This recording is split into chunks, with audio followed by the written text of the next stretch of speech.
নারীদেরকে বাড়ি থেকে তুলে নেওয়া যেই সংস্কৃতিটা, সেই সংস্কৃতির বীজ এবং রক্ত বিএনপির মধ্যে নির্বাচনের মধ্য দিয়ে ভর করেছে। কেন করেছে?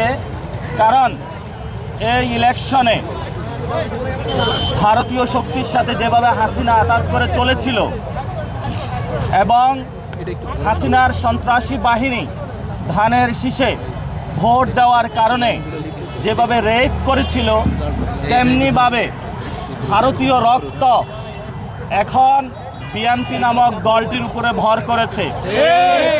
সেই জন্য তারা গণ অভ্যুত্থান থেকে গড়ে ওঠা জাতীয় নাগরিক পার্টি শাপলাকলি প্রতীকে ভোট দেওয়ার কারণে আমাদের সম্মানিত বোনকে যেভাবে তারা দর্শন করলো, গণদর্শন, এটা বাংলাদেশে ইতিহাসে একটি নজিরবিহীন ঘটনা হয়ে থাকলো। কেন তারা করেছে? এই ইলেকশনে মা এবং বোনেরা সবাই এগিয়ে এসে দাঁড়িপাল্লা শাপলাকলিতে ভোট দিয়েছিলেন। তারা জালেমের জুলুমতন্ত্রের বিরুদ্ধে দাঁড়িয়েছিলেন। যদি এটা অন্যায় হয়, এবং আমরা বিভিন্ন জায়গায় দেখেছি আমাদের অনেক ভাইকে খুন করা হচ্ছে, বাড়িঘর হামলা এবং মামলার মধ্য দিয়ে তাদেরকে নিয়ে যাওয়া হচ্ছে।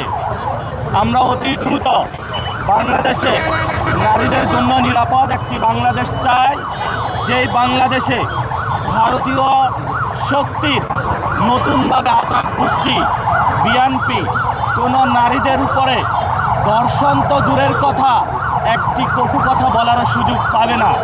এই জন্য বাংলাদেশের জনগণকে নতুনভাবে লড়াইয়ের আমরা আহ্বান জানাচ্ছি। এবং আপনারা জানেন যে আমাদেরকে যেইভাবে ঢাকা ৮ আসনে হারানো হয়েছে ভোট চুরির মাধ্যমে, আমি বলেছিলাম আপনাদেরকে এই ইলেকশনে ইঞ্জিনিয়ার তারেক রহমান প্রধানমন্ত্রী হওয়ার দিকে যাচ্ছেন।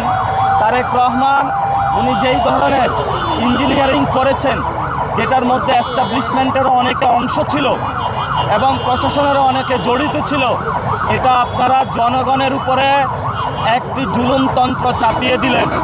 আমরা শুনতে পাচ্ছি অনেক উপদেষ্টা সেফ এক্সিট নেওয়ার চিন্তা করছেন। আমরা দেশবাসীকে আহ্বান জানাবো, উপদেষ্টাদেরকে আহ্বান জানাবো যে সেফ এক্সিট নেওয়ার আগে সম্পদের হিসাব বিবরণী দিন। জনগণের সামনে কি কাজ করেছেন এতদিনে, সেই বিষয়ে আপনাদের সালতামামি প্রকাশ করুন। এবং ডক্টর ইউনূস, আপনি যেই ধরনের ইঞ্জিনিয়ারিংয়ের সহযোগিতা করেছেন এই ভিন্ন বাংলাদেশ, এটা ইতিহাসে মনে রাখবে। আমরা বলেছিলাম, আপনি যখন লন্ডনে গিয়েছিলেন তখন আমরা উচ্চারণ করেছিলাম লন্ডনে আপনি সিজদা দিয়েছেন।